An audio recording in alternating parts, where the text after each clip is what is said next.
You're listening to the Arts on the Edge podcast.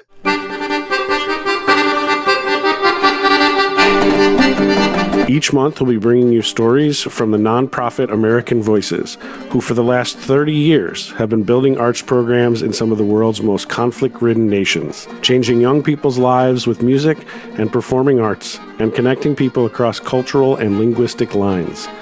To learn more about American Voices and how you can help this kind of programming thrive, please visit www.americanvoices.org.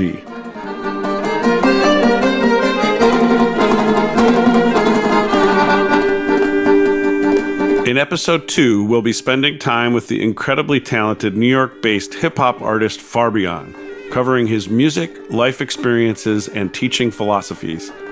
Farbeon has worked intimately with some of the many American Voices-sponsored Yes Academies in Iraq, Eritrea, and Indonesia. These academies bring vital music education to youth across the world and 100% off the beaten path.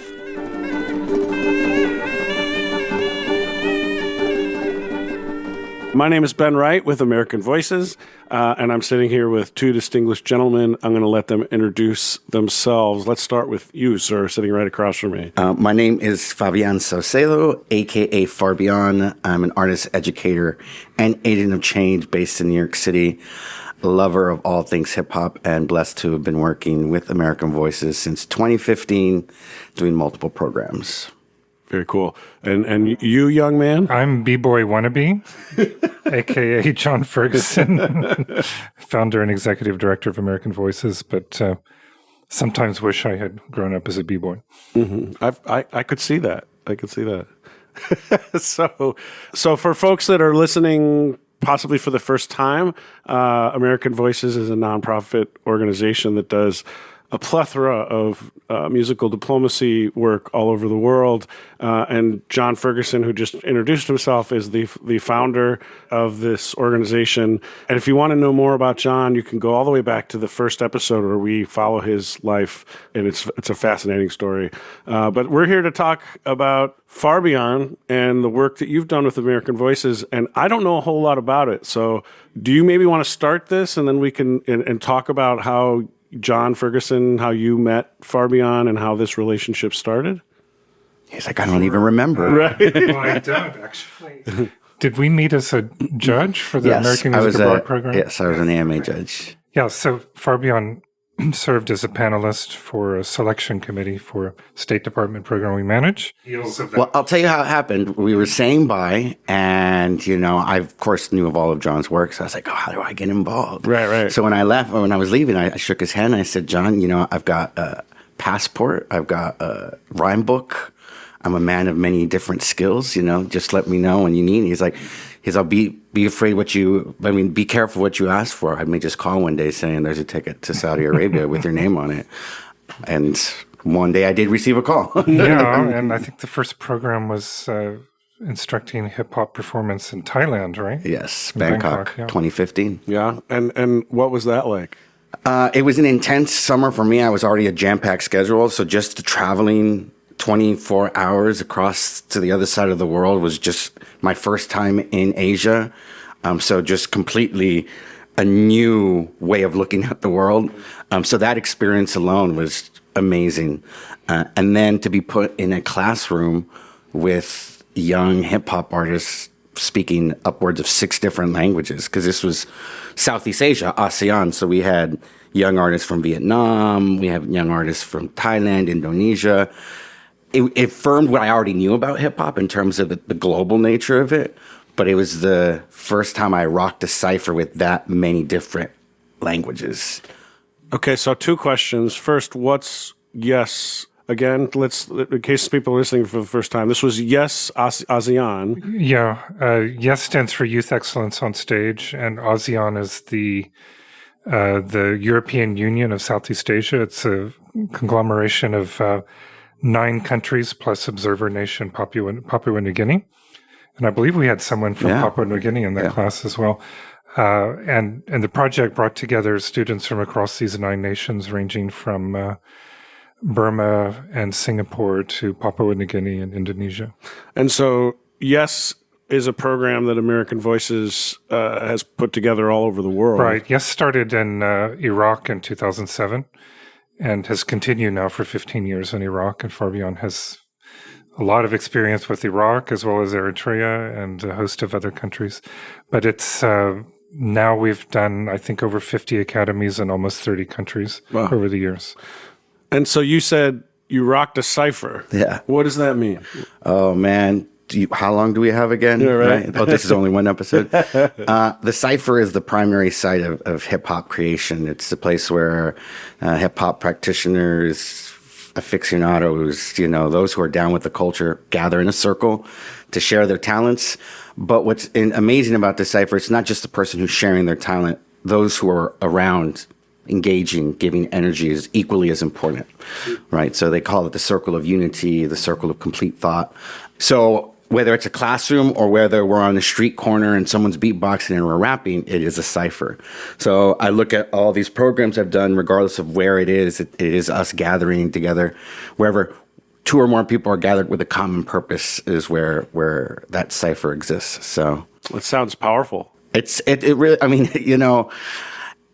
that's what's, I think, amazing in particular about hip hop is that people are coming with completely different language systems, cultural references, but there are common cultural tenets that everyone speaks through hip hop, and the cipher is one of those things.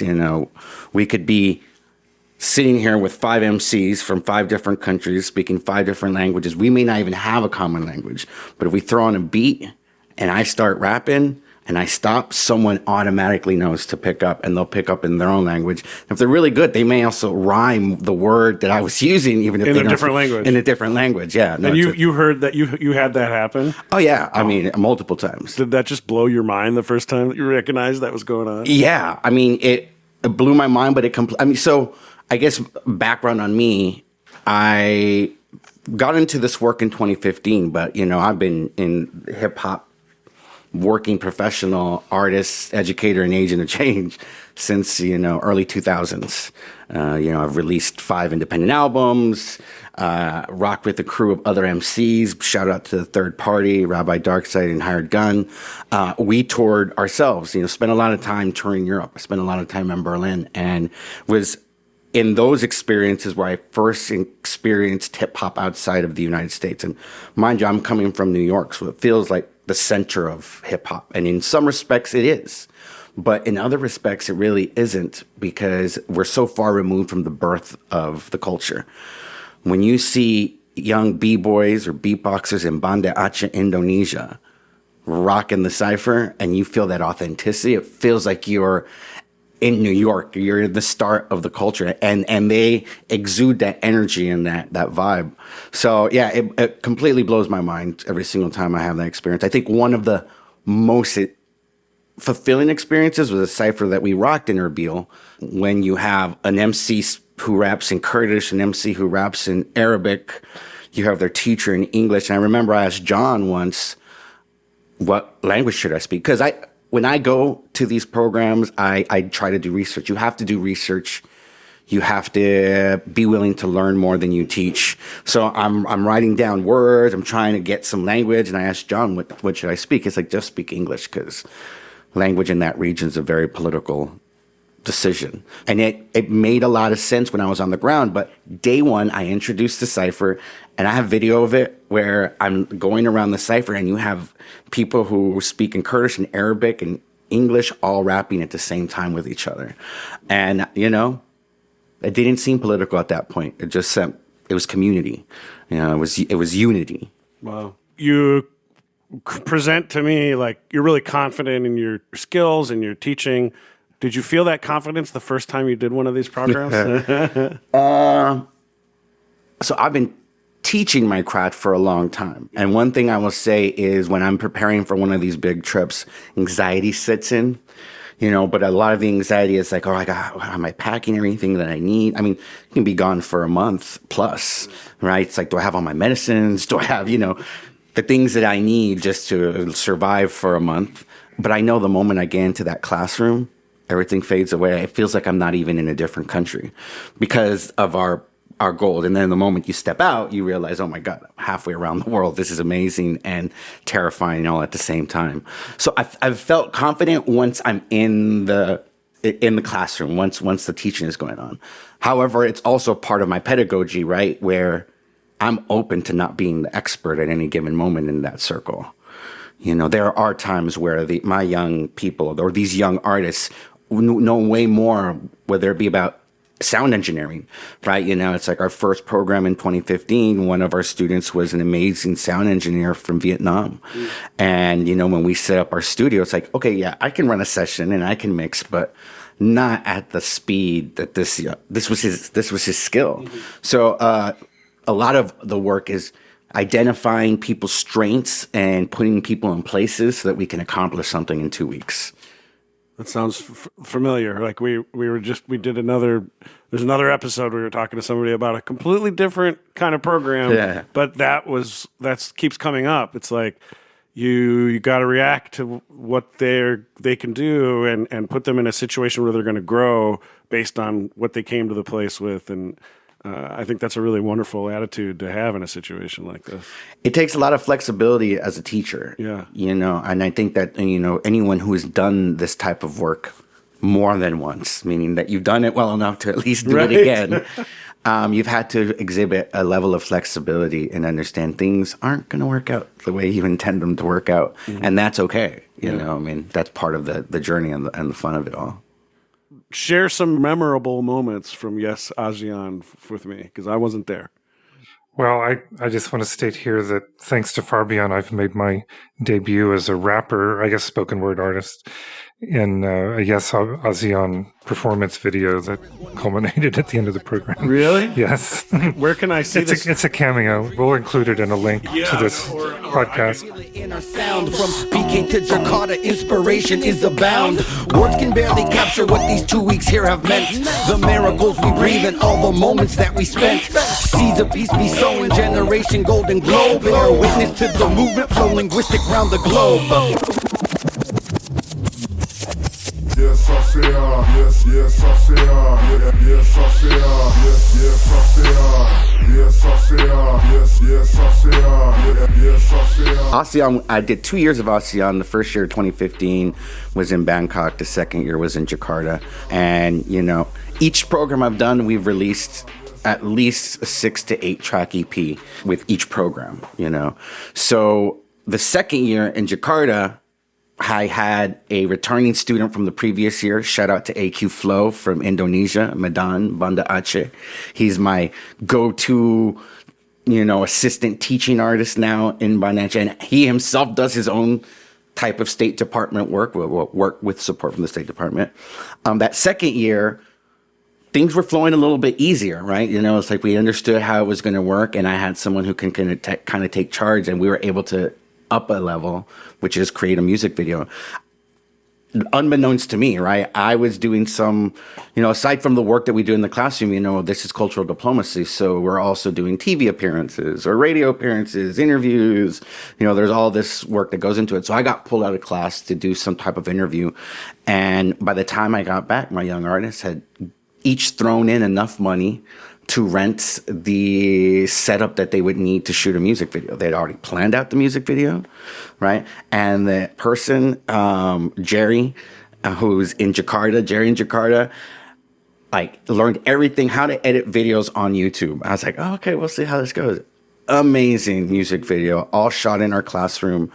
This is one of those moments where just like the ingenuity of the Indonesian people in particular, like Indonesian artists, oh my God. They will learn from YouTube, and they will learn to be the best at their craft, right? So this kid was a great filmmaker, and they wanted a smoke feature. So I remember walking in the classroom, and they started shooting the video, and there's someone with a little vape pen pipe, right? You know, and it's just like underneath, below the shot, and just like blowing out the smoke. And it looks so... It's so fire. You know, the video itself is just so amazing. And the young people did a good job of highlighting the different communities and countries that were involved. You know, I'm gonna link to that video in the show notes for sure. Yes. What I remember from that, I think it was that summer, is we did a collaboration as the closing number or opening number with the rappers, the hip hop dancers, and the Broadway performers. Yes, and I don't remember what the number was, but I thought it was so good for the students. I think it was a remix of a Rent piece, right? Wasn't it? It must have been Seasons of Love. Seasons of Love. Yeah, okay. I think it was Seasons of Love. As a kind of opening number. Yeah, one of my producers, AQ Flow actually did a remix of Seasons of Love from Rent, and we were able to incorporate all the elements, But I think it's great for the hip hop people to see something about what Broadway is all about and vice versa. And that's one of the things I like to do with Yes Academy is be a kind of convener and mixer upper of all these different genres and that's I appreciate that, John, so much because young hip hop artists, they need to look cool, and there's often it comes from a place of anger and frustration with your situation and setup. Shout out to Iraq, right?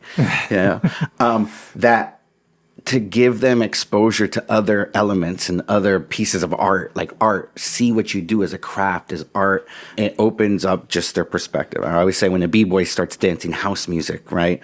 Or when Adi remixing a musical theater piece, just developing a greater appreciation for more than just what you're used to. And what I noticed that impressed me when I first started working with hip hop dancers was that just within the world of hip hop dance, there was this huge schism between break dancers and hip hop dancers. And then in the hip hop dance world, there was a kind of schism between hip hop and house dancers and whackers and voguers. And I've really tried to make sure that we get all of those different styles represented in a Yes Academy and that they learn how to choreograph and work together and dance together. Because out in their scenes, they often work in a very kind of atomized, fragmented way. A lot of it comes from the battle nature of hip hop. Nature hip hop is all about showing, improving, and then there are literally battles. Particularly when you talk about dancers, I mean that's becomes the goal to win the battle. Is that different than a cipher? Yes, 100. Well, no, I would say yes and no. It is in that a cipher has no competitive component to it. I guess it can, you want to be really good in the cipher. A battle is there's a judge, right, whether it's the audience or the people, and there's going to be a winner and a loser. And, b-boy, b-girl competitions all over the world, they're huge. There's an industry around that. You have, BC1, Red Bull has this global championship. You have the world championships. So a young artist who enter, let's say, breaking, right? Breakdancing? Breaking. Yeah. Let's be clear. It's called breaking. Yeah, but is that different from what we used to call breakdancing? Well, this is what it is. Breakdancing is a term that was created by people from outside the culture to define it in ways where people from outside the culture could understand. Sure. Because if you say breaking, it's like, what is it? Breakdancing, it's a part of dance. But OG breakers or people who are really like down with hip hop culture have no problem just saying, hey, we can refer to it what we want. It's breaking, b-boying, b-girling. So breakers look towards the competition, winning money, winning props, getting opportunities.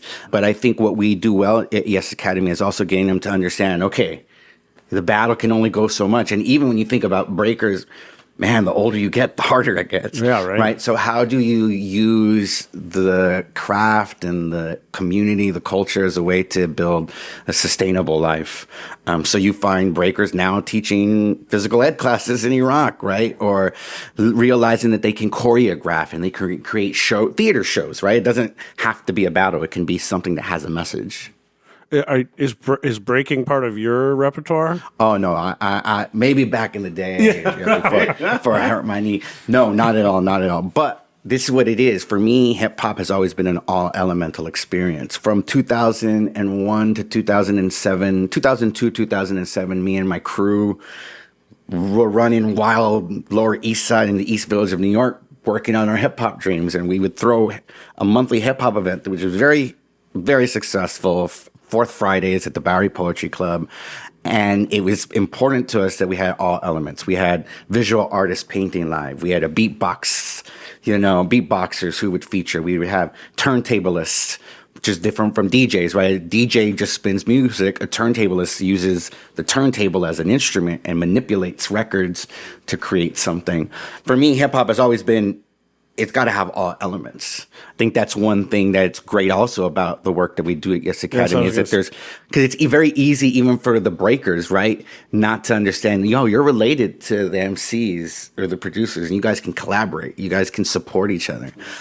Yes, and then there are some that are all elemental. I think of Avan, a young Syrian Kurd who lives in Erbil. Man, I love this kid. He is such a phenomenal talent as a producer. And I met him as a budding MC. He learned how to make beats and then got really excited about making beats. All along, he was one of the OGs in the breaking crew out of Erbil, right? He was dancing this past summer. and that's what's great, like you in hip hop, you'll find young artists who are all elemental or do multiple elements. But back to your original question, breaking it's not one of those elements in my repertoire. Well, it's good you know your strengths. And, Yeah. So, Erbil, for people that are listening who might not know, Erbil's in northern Iraq, in the Kurdish region of Iraq, correct? Kurdistan region, yeah.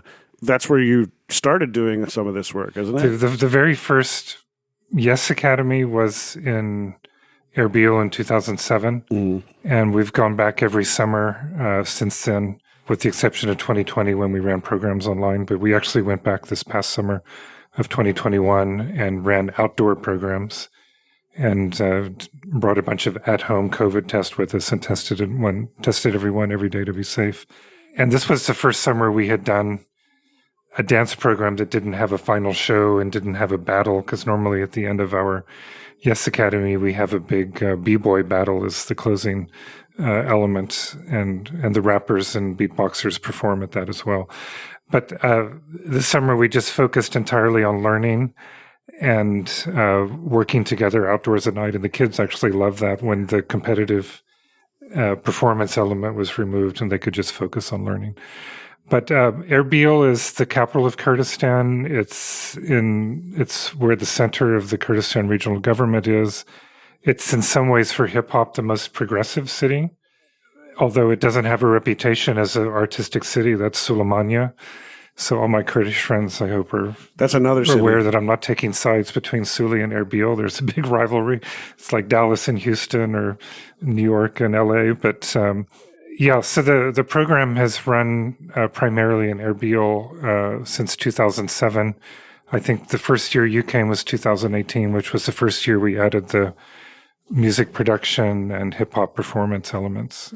And much like myself, when I first started hearing you guys talking about Kurdistan and all that, like that's not what most people think of. When they think of Iraq, they think of Baghdad, they think of the desert. This is a different region of Iraq. It's mountainous, it's greener, it's a bit more like New Mexico and West Texas kind of landscape, El Paso. Yeah, I need to shout out. That was what was amazing about it for me is when I got invited, thinking Iraq, Kurdistan, really thinking Kurdistan, and I got there and it was like being back home in El Paso in the dead heat of summer. So, wow, there you go. That's where you're from. Yeah. Oh, that's cool. Yeah. Wow. Yeah, when we run the programs in the summer, it's usually around 120 degrees during the day and cools off at night, desert style. So this hip hop program, both the dance and the performance program, we seek to bring young talents from all the different major metropolitan areas in Iraq. So you have, the more progressive cities like Baghdad, Erbil, Suleimania, but also we have dancers coming from Najaf, the MCs and DJs, and from Anbar, from Heat, which is kind of the epicenter of conservative Iraq, from Mosul, Kirkuk, and all different cities across the country. And who are these students? Like, what's their background? Like, what? Kids who fell in love with hip hop. Yeah. Often exposed, I think, through the internet, through YouTube and Facebook and so forth. Totally. And how do you find them? Well, you get to know a few here and there, and then they all have friends here and there, and you piece together a network. But I'd say there's about 50 between the dancers and the hip hop performers and producers, about 50 that come to a typical summer program, and there's probably another 50 more that would like to come. but they're either unable to come because of work schedules, or the families won't allow them, or various reasons that they can't make it. But we fund their travel, their meals, their hotels, so they can participate. Right. It's not just that it's free. You actually fund their travel, their lodging. Yeah. I mean, it sounds like a huge opportunity for these kids. It's the only opportunity. Yeah, it really is. In person, yeah. It's the only hip-hop training in Iraq. It's the only hip-hop training in Eritrea. And back to this idea of the cipher, it's the only time that they feel like they're not alone. Even if they have a crew, like a tight-knit crew, like let's say an Anbar, they could get arrested. They could get arrested for doing the work that they want to do. Because that's a conservative part of the country. Yeah. And their families don't like what they're doing. It's modern. It's not, traditional, though. I couldn't argue against that too if the person's bringing their culture into it. So when they come to the program for those 2 weeks, I've had conversations with the young artists who cry at the end of it because they're just like, for the first time, I felt like I wasn't alone. I felt like I had a collective of people that got my back, and now I have to go back to where I'm at. But, we have the virtual connection now, and I always say, well, you're not alone. Now you can reach out whenever you need support, or you can collaborate with someone who you met this summer. And this past summer, we started the Global Open Mic program the first Sunday of every month, where all the alumni of the Yes Academies, whether it's classical music and composition and piano, or B-boys and B-girls, or producers or beatboxers, whatever, we all come together and perform for each other via video and prepare collaborations for the next month. So. I've tuned in on a couple of those. It's kind of mind-blowing. Like you see people from Uganda, people from Kazakhstan, all these different people from different musical and cultural backgrounds on the same screen, like sharing space and time together, and it's Zoom magic. it is, but I mean, who else is doing that? It blows my mind, and I love that you've taken these, what was originally thought of as a one-off Yes Academy and turned it into a community of all these different countries, and I think it's really cool. What's great about the Yes Academies is they tend to create a national network within that country. Right. For kids to stay in touch with each other and become friends and visit each other and so forth. But then, now we've taken it to the next level, which is a global community. And, there's literally thousands of Yes Academy alumni. And at the Global Open Mic, we usually have some, depending on the day, between 20 and 30 or so of the most hardcore participants. But that's what we really are seeking to do, is help train that next generation of performers and cultural leaders and teachers. And what's amazing is that Zoom platform really works for that, And there's ways to keep things lively because it's so interactive. It's not just a kind of one-way transmission of information, but every few minutes you're in a different country with a different art form. A Lebanese singer-songwriter transitions to a Nigerian b-boy to a Kazakh Broadway singer, et cetera, et cetera. If people want to know more about those open mics, and maybe, is it something that people can join and watch? Yeah, so it's real easy on Facebook and on Instagram. Just look for Yes Global Open Mic. Between now and when this goes out, we might have rebranded from GOM to OMG, Open Mic Global. But in any case, that sounds the social media cooler. handles are Global Open Mic. Depends on how you ask, right? Remember what was cool for us now is like for the young people, it's like, they'd be like, OMG. Yeah, geez. Yes, OMG. Yeah. Yes, oh my God. Okay, that's cool. Well, I'll link to it in the notes for the podcast as well. I think it's safe to say that these programs changed these kids' lives pretty profoundly. How's it changed your life, Farbeon? Once again, how much time do we have? I always have to remind myself of the privilege that I carry with my little blue passport wherever I go in this world, right? Well, more so let's not get. I hear you. Yeah, let's not get into that. I was thinking about in a very simple way, like the comforts of New York City, continuous water, like clean water, right? Electricity, nonstop electricity, internet. I remember Eritrea, arriving to Eritrea the first off, Like that in itself, who gets an opportunity to go to Eritrea and do this work? And getting to the hotel, we're staying at the nicest hotel in Asmara, The only nice hotel in this one. but even that feels like it hasn't been touched since the 70s, right? And you get in there and it's just like, okay, I gotta let my wife know. Oh, nope, I have no internet access. And then all of a sudden you're trying to ask, how do we get on the internet? You can't get a clear answer because there really is no internet.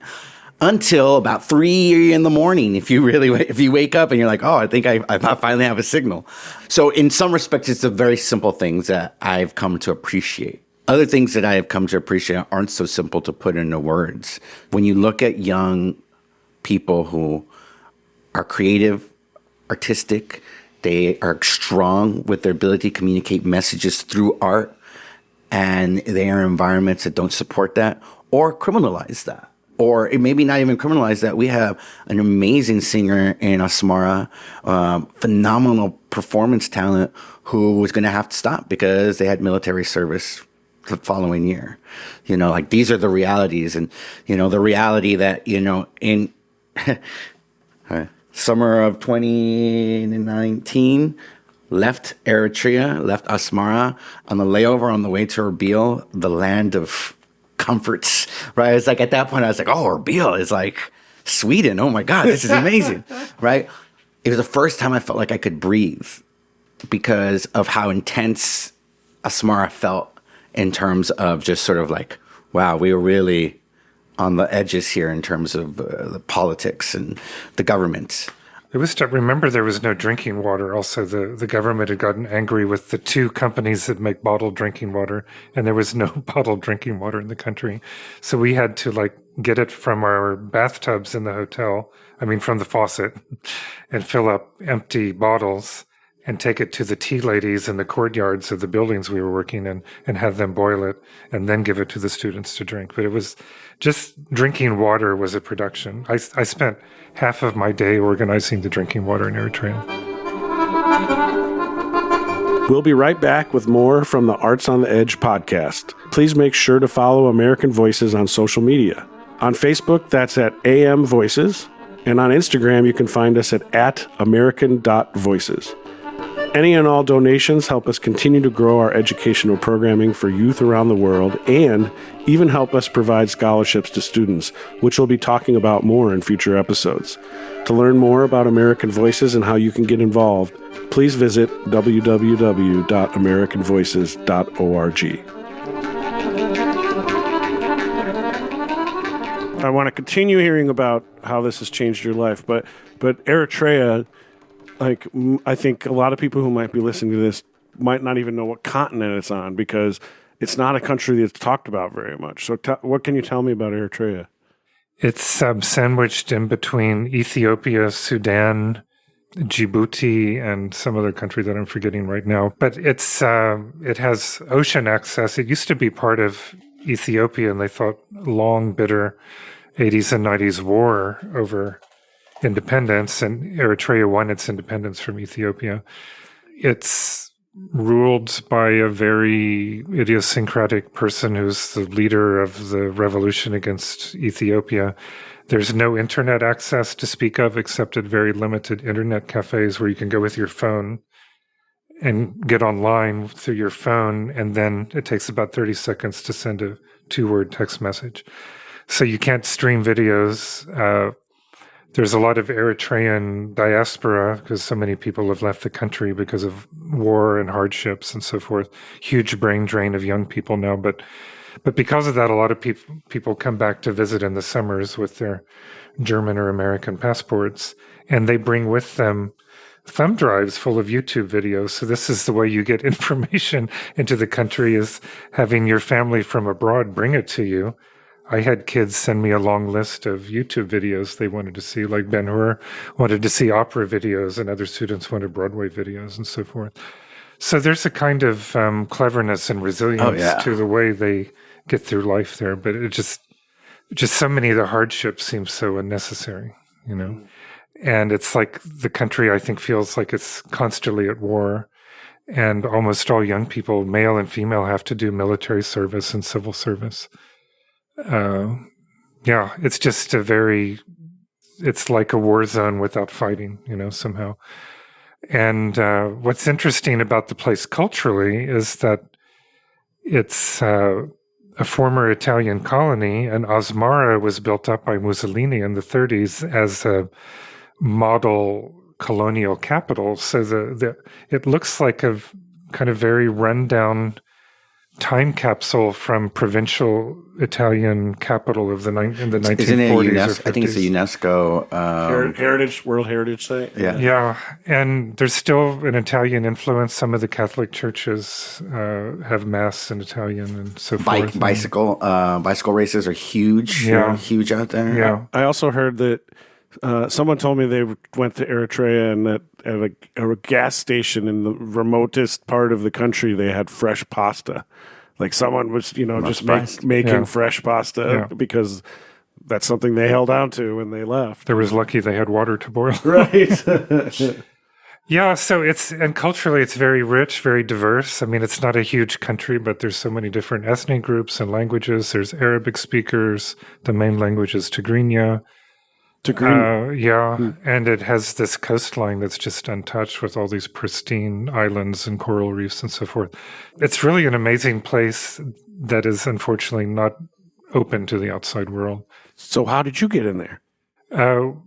Working with the U.S. Embassy, who found one little crack in the wall, an opening to a cultural collaboration with the Eritrean Musicians Union, which is led by a Eritrean guy who studied opera in Finland. You can't make all this stuff up. But he came back and, had been outside the country for a long time, and he wanted to create some more opportunity for cultural exchange. And, other countries had been going there with small programs. I know Germany and Italy bring, performers and so forth. But there had never been anything on the scale of a Yes Academy with 5 teachers and all these different program streams. Hip-hop dance, when we didn't even know if there were hip-hop dancers. We found 60 of them. Nice. I would say that's part of like what I take from this is just you really don't know. You really don't know what to expect. So you go, I'm like, is there hip hop there? They've been untouched and so. Yeah. Right? Like, do they have technology? Oh my God. It's like, yes, they have access to amazing technology. How they get it is the big question. And they have a tremendous talent. Music, I would say that there was a cultural reference for hip hop because they got it. Hip hop dance is, I'm a student of hip hop culture all around. And I would say every place has a young b-boy who's the pioneer in the region. And I would say Eritrea didn't necessarily have that. No, they didn't have any. I would say that we are the first one that brought a program of that scope. But what we notice in hip hop is, I call it an empty form, right? And then whatever artist is allowed to bring their identity and their culture into it, and with that remix it and make it something that is really unique to that region. In the traditional Eritrean dance forms, there's this like rhythm that I found in some of the MC's flows. And I asked about it and he said, there's a poetic tradition, griot style tradition. And that's what he's really referencing and what he's working with. Or if you look at the dancers, they do this dance in a circle, right? So it's like a cipher and there's this like shifting of the shoulders like this, and it looks like popping, right? And so you'll see in the roots of their tradition, there are these cultural cues that when we brought in dance, a hip hop dance teacher, shout out to Judo, right? And introduced these concepts, and they just picked it up so quickly, right? It was natural for them. It was something that made sense. Yeah, that program in Asmara, I would say, is by far the most profound program I've ever been a part of. Yeah. To having to squat to go to the restroom, right? And it's just sort of like, oh my God, you make sure you take toilet paper to the school because you don't know what the situation is going to be like. To just sort of, once again, we wrote and produced a 8-track EP. We shot a music video, and that's what I was worried about. I felt oppressive, right? Because of lack of ability to communicate. And, people, my students would say, you're being followed. It's like, I don't believe we were being followed. We were being followed. Well, whether we were being followed or not, it's like, or is your room being bugged? We were being bugged. Well, the thing is, though, everyone's listening. and everyone's watching. Whether they had someone literally following us, I don't know. But it's not like I could do something and it wouldn't get back to somebody because everybody's listening. But that's the nature of living there. My first day working with these young people, I come with the energy, man, and I usually get them out, and they were just like straight-faced. They weren't giving me a single cue if it was coming, and they were just sitting there. And afterwards, someone stuck around behind. I was talking to him. He said, the reason you're not getting that cultural cue is because in this country, you can't show too much emotion. It's like you don't want your emotion to be easily observable. Disappointment, anger. It's like you have to kind of keep it close to your chest because there could be ramifications for that. And that was one of those things where it's like I realized doing this work in all parts of the world, but definitely more than others, I can do more harm with what I say than good. Right. So I have to be very careful with how I go about teaching my craft, teaching the hip hop. It's like the first time I ever taught hip hop and didn't use the word resistance. You know what I mean? And that's at the nature of the culture. It's funny, you made a reference earlier about cultural diplomacy, and in our world, that's a word that gets thrown around a lot. And there's not a lot of thought behind it all the time. It's just a way of something to call this work we do. But what you described right there is actual diplomacy. It's like looking at the situation that you're in and the people that you're with and being diplomatic about what you say and do so that your two cultures can coexist at the same time in the same place. And look at that young artist. Like, there's shifts happening, right? It's like it is evolving. People, there are new ideas coming in. There's more internet access now than there was when I was there 2 years ago. So, if I were to go in there all gung-ho thinking that, like, I know it all and, like, nah, and that's irresponsible. Yeah. There's a big responsibility with this work. I appreciate that. That's really, it's cool to hear you say that out loud. Is there any chance to go back to Eritrea at some point? Well, we had funding to go back summer of 2020. That, of course, didn't happen because of the pandemic, because the country completely shut down for about 9 months. And then this past summer, the Delta variant was coming through the country, so it wasn't convenient. But we have hopes for 2022 to go back and do a Yes Academy. We'll just have to see. The region is very unsettled right now because of what's going on in Ethiopia with the ethnic Tigrays, which are Tigrinya speakers in Ethiopia. And the Tigrays have issues with the Eritrean government as well. So it's not like the Eritrean government supports the Tigrays, but the whole region is very unsettled, and the pandemic, vaccination and so forth is a very low level. So I don't know. It's, fingers crossed. We hope so. Farbeon, can you tell me what kind of things are you teaching these kids when you meet with them? Yeah. So for a lot of it, one of the major foundations is just the historical cultural foundations of hip hop. And that's something that I bring to whatever classroom, whatever group I'm working, where I'm doing a professional development for teachers on the Upper East Side of New York City, or I'm working with a young MC from, Iraq who loves rap and just loves rap. So I feel that there's a lack of knowledge of, like, where does this culture come from, historically speaking? It comes from the socio-geopolitical circumstances of New York City, post-industrialization, right? And then drawing the connections to what we see in other parts of the world. So talk about where does the culture come from, the pioneers of developing their crafts, whether for us they're musical pioneers, DJ pioneers, right? Producer pioneers. And then once we get past that, it's like, okay, the craft of beat making, songwriting, rapping, hip hop lyricism, engineering. Now we're teaching young kids not just how to sort of write a song and perform a song, how to record a song, how to properly engineer the song so you can release it. And, I think I've developed so many skills since I first started doing this work. I'll teach video editing. It kind of like, it really, I say, I'm working on a couple of, virtual academies for next year, one in Uganda and one in Indonesia. And I was putting my curriculum together, and I feel like I'm saying, I'm going to teach you everything, right? But part of it is, until I have a group of students and I know what their skills are, I don't know exactly what I'm going to teach them. But I think it is it's the teaching of the DIY aesthetic, do it yourself. All right, you're an MC, cool. Let's improve your MC skills. Do you know how to record your own vocals? Right? Do you know how to record your own beats? Like, what if you had to like send your vocals to someone to work on the track? So then we start that foundation. And it's like they come with producer knowledge. So it's like, how do I improve those skills? So, you know, a lot of it is just sort of like really figuring out what do these young artists need and how can I support them in that. And then the last component is that cultural entrepreneurship tip. Right, you know, how do you make a living out of this? Which is still the hardest nut to crack, right? Because it's easy for me to speak about my experience as a up and coming artist in New York City, right, or in the United States, for even that matter. But it's hard to sort of translate that in regions where creative opportunities are just few and far between. And even now, you know, when you started your career in the early 2000s. Kids that are starting their career now, even just in the United States, it's a completely different world. And what you did isn't going to work for them. And what they do, it seems whack to us, you know. Well, it can. Yeah. There's another thread that's in the teaching that often is there, but not kind of goes unspoken, which is what I call positive hip hop.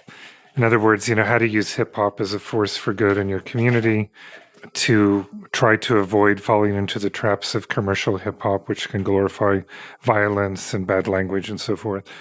So, especially in Iraq, you'll often get rappers coming in with the F word thrown around and the N word thrown around. And, you know, you've got to talk to them about how to... In Iraq? In English? Oh, my God, yes.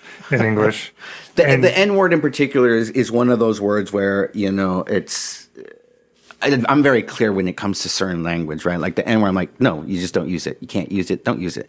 I have friends of mine who grew up using it, who to this day decide they don't want to use it anymore because of the historical component. We don't have to have that conversation. But also, I can also approach it on the other end. It's about accessibility, right? If you want to be successful on a commercial tip, right? And you're throwing the F-bomb around, you're throwing out all this foul language, that's going to prevent your ability from reaching a wider audience, right? And then there's also the social emotional learning tip. There is something to be said about giving young people the freedom to express themselves, right? But you can tell the difference between someone who is lazily doing it, right? And someone who is, you know, making a very deliberate choice on why they're doing it, right? And then can also decide to censor themselves it's not a big deal for them because they understand the purpose of a moment, you know? You remember Mutana from Baghdad? He was an on-fire rapper about social and political issues in Iraq. His raps were, I guess, considered very controversial. What do you mean on fire? You mean he's popular? He was popular, but also he's very angry. His delivery was very aggressive, very like there was an edge to like his... But, you know, he was trying to draw attention to, you know, real big problems in Iraq with government and social attitudes and so forth. Like what? Like, do you remember what he was... Corruption in the government, for one, which is like the number one problem in Iraq. Correct. Unemployment. Kind of knee-jerk conservative attitudes.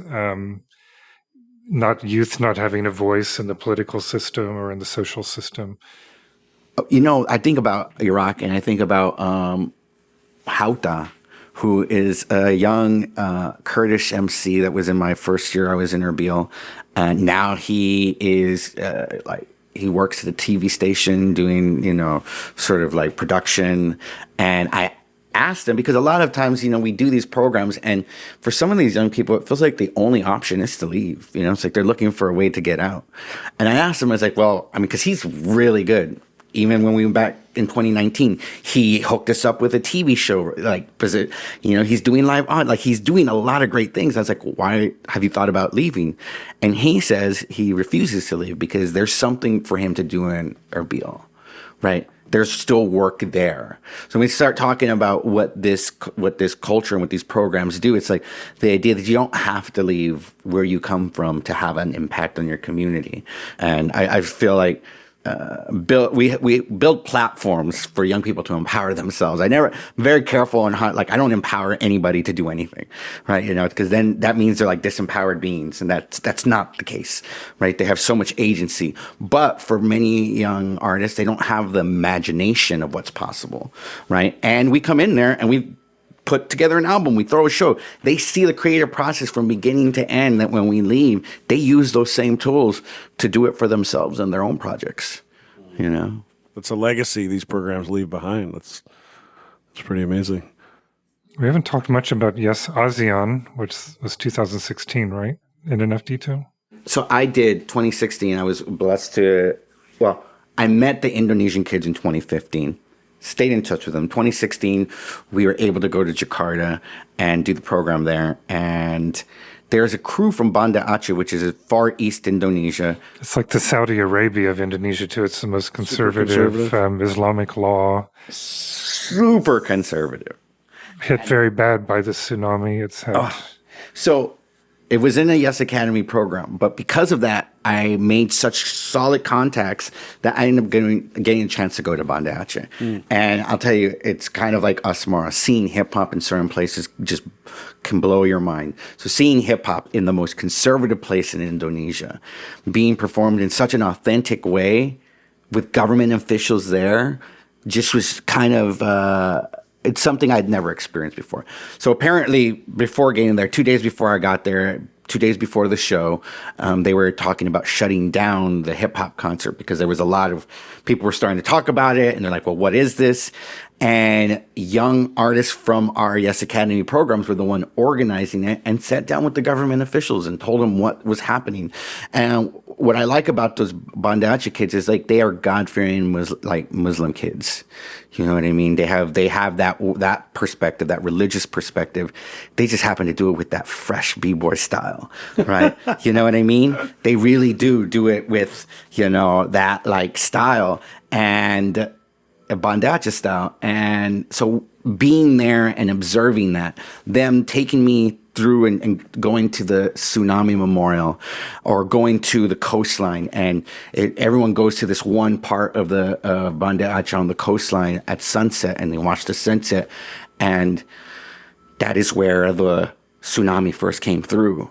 And there's just such an amazing piece to that city and that region, but it is all tied to such a horrendous tragedy. It lost thousands and thousands of people, that I'm looking at these young hip hop artists.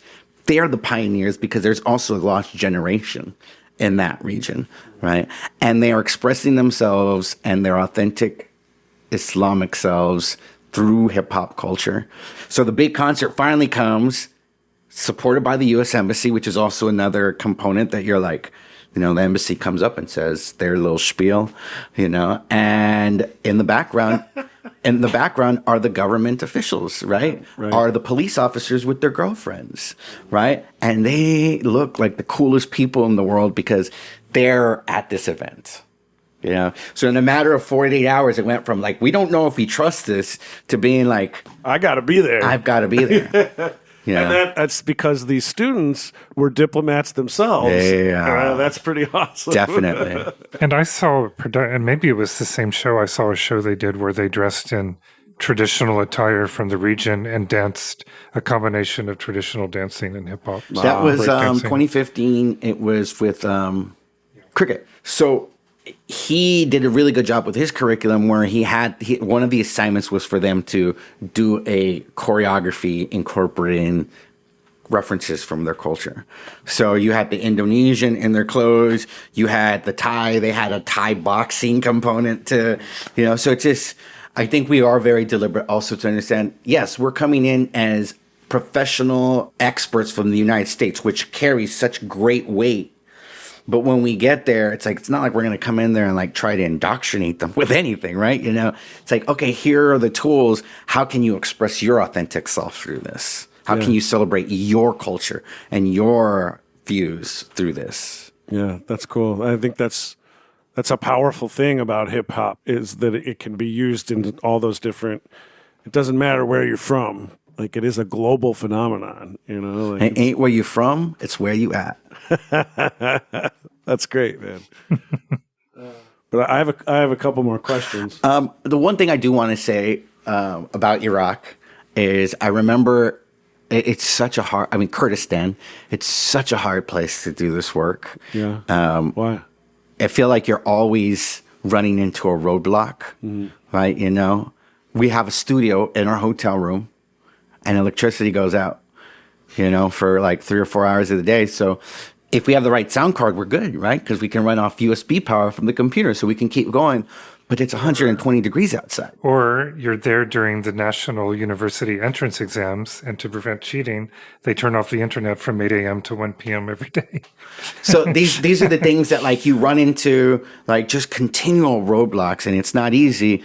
And I get frustrated where I'm like, oh my God, how is this popping? And I'm so frustrated, angry. And then I look at my young artists who are so angry and frustrated.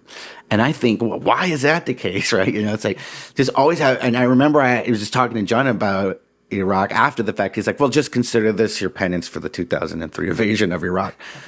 And it did dawn on me that Just got that. it did dawn on me that my privilege as an American in the year 2018, 2019, 2020 marches right through Baghdad, right? You know, the way I live in this world. And if not aware of it, I could also do damage, right? You know, there's a social emotional learning component tied to historicity, to like global politics, to war that, you know, you just have to really be aware of and respect, you know, and learn from. I remember thinking, man, these young Iraq kids, they feel so entitled, and it's not entitled because they don't have anything. You know what I mean? There's just, it's a frustration. It's an anger, you know, it's like they want what they don't have, you know.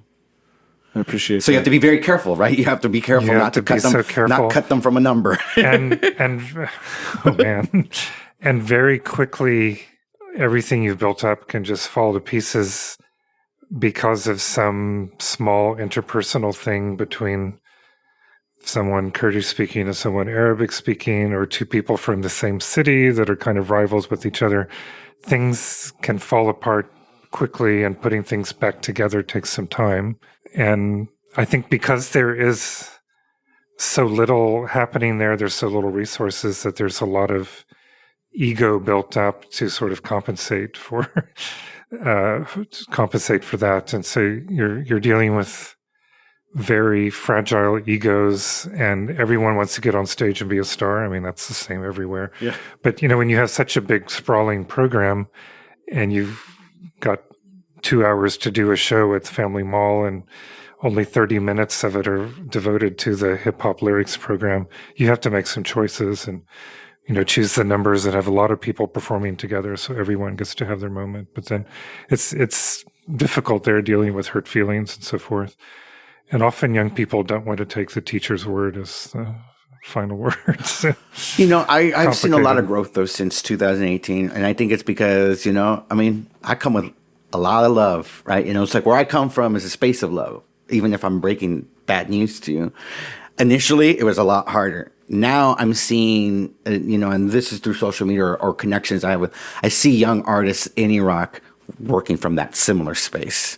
You know what I mean? It's like they didn't know another way until we brought judo in, right? And he was able to like teach them about what are the tenets of this and how can we support each other. And sure, the battle still gets a little rough, and you know, like people's emotions are hurt, but it, you know, it doesn't happen overnight. And one of my philosophies in teaching is I may not see the change while I'm working with them, but maybe one teacher, two teachers down the line is going to have an easier job because of the work that I had during that time. You know, One of the other big challenges in doing a show there is sound. We could tell a lot of stories about dramatic sound problems during our shows at the Family Mall. Are we talking feedback or? Oh, you're talking about a whole range of problems, but the Family Mall is the biggest, oldest, and it's a kind of amazing space. They have this beautiful tiled floored space, a rotunda with 3 levels above it. So you'll have maybe 1,500 people gathered watching the show. And that's traditionally been the chance for the b-boy battles and the hip-hop battles and the poppers and lockers battles. And then the performances by the songwriters and, you know, the hip-hop performance. but you work so hard to prepare your show, and then everything is just kind of wrecked by bad cables and microphones without batteries. The most basic sound system problems you can imagine, and it's just part of the joy of doing work in Kurdistan. Yeah, just going accessing 15 technology. summers, and every year there's always issues with the sound system. We try to bring as much of the technology as we can ourselves, but when it comes down to a sound system for a show of that size, we have to know someone who knows someone who's reliable, right? And then they'll bring the equipment. They may not know how to use it. And then, so you're like, well, let me do this. And then there's it just can get so complicated. And I think part of it is also, luckily you've done this for so many years, so you know people on the ground. But if you're starting something for the first time, a lot of if it's a 2-week program and the final shows at the end of the 2 weeks, on day one, you start trying to figure out, well, who do I need to secure for that final day? And you may not get the final approval for the venue until like 2 days before the show. But somehow it always works out. Somehow it always works out at the very last minute. But yes, it works out. Talking about sound, so yes, sound can be a huge problem. This last program we did, shout out to Eric Parker, because when you bring experts who know what they're doing, then, because, live sound engineering is an art in itself. Absolutely. It's, understanding reflections and understanding frequencies and then killing frequencies in the mix. So it's like, you need to understand that if you're going to do that. There may be someone in Kurdistan who can do that. Can you get them? And then can you communicate with them well enough so that it's done right, Anyway, there's an endless stream of challenges coming at you 24/7. But, I think the kids are worth it, and we've been engaging with them for so many years that they feel like our extended families, little pods of hip-hop dancers and rappers in all these different cities around Iraq. So the payoff is so much greater. That's what I always say. Regardless, it's harder to do things, but that's because the payoff is just so much more. It's just mind-blowing. I'm going to share a song with you from the 2018 program. I want to say it has a chorus in English, a chorus in Arabic, a chorus in Kurdish, has 15 vocalists, 3 producers. Like, we had an oud player record a part of it, a violinist. So we had like 17 people participate in this less than 5-minute track. It's a banger, right? What's it called? Well, some of those big classes, those big songs, we don't have creative titles. It's the crew track, right? Okay. It's like a 2018 Erbil crew track, because that's ultimately what it is. But I'll share that with you. You'll get a sense of just how are we able to pull that together. And it utilizes the Maqam. Yeah, the Maqam, the scale. So it's like we talk a lot. That's one of those things. Okay, so we're going to talk about music production. What are some of the traditional components of your song? So that song used a traditional scale from the region.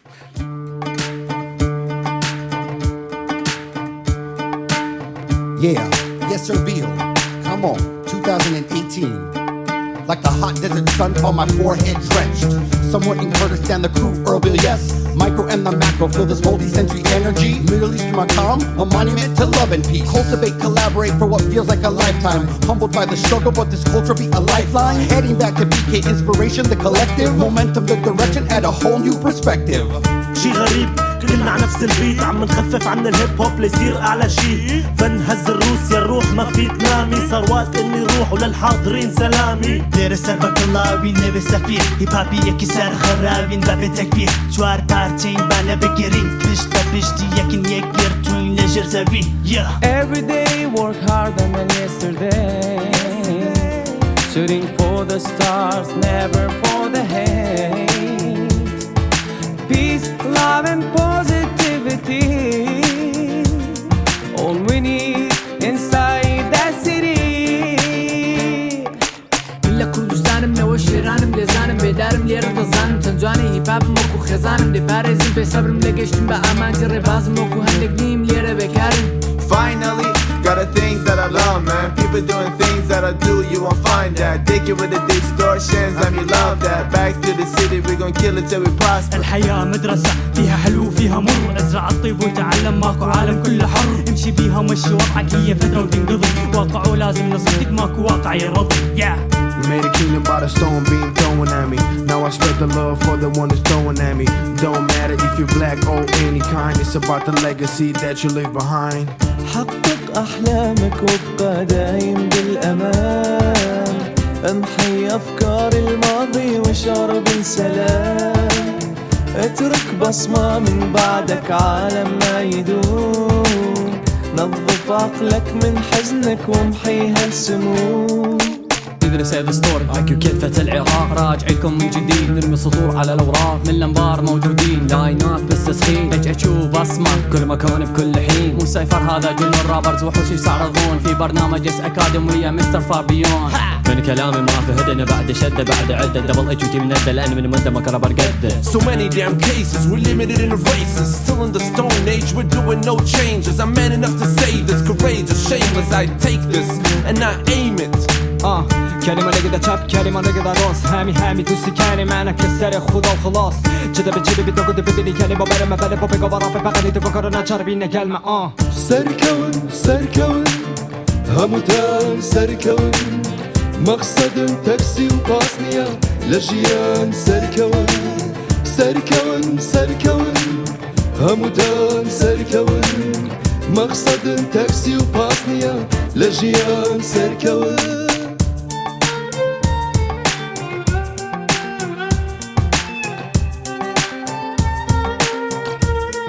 سركون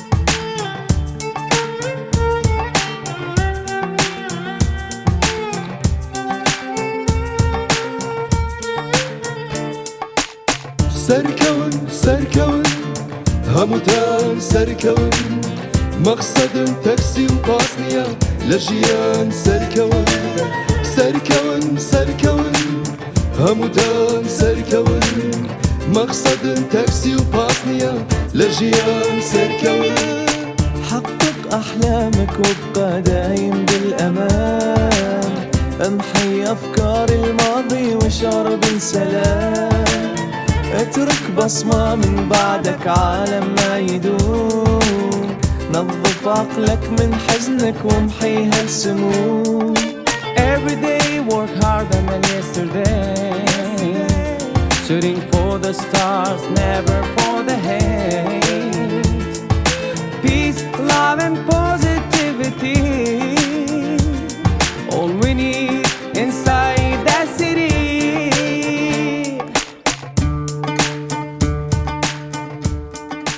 I have a question I want to ask both of you, and I want you to give me your personal answers to this question before we close up here. Why is this work so important? Starting with you, Farbeon. Why is this work so important? I mean, I'm just going to break it down simply. We are communal beings, right? And we share one planet.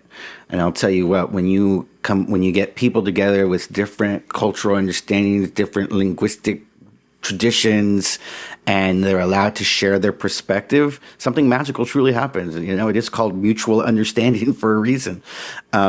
Each person leaves that experience just more open-minded, more resilient, enriched, and in particular with the work and the work that we do and where we do it, because I think there's nothing. You know, one of the reason I do this work is to just help young people self-actualize.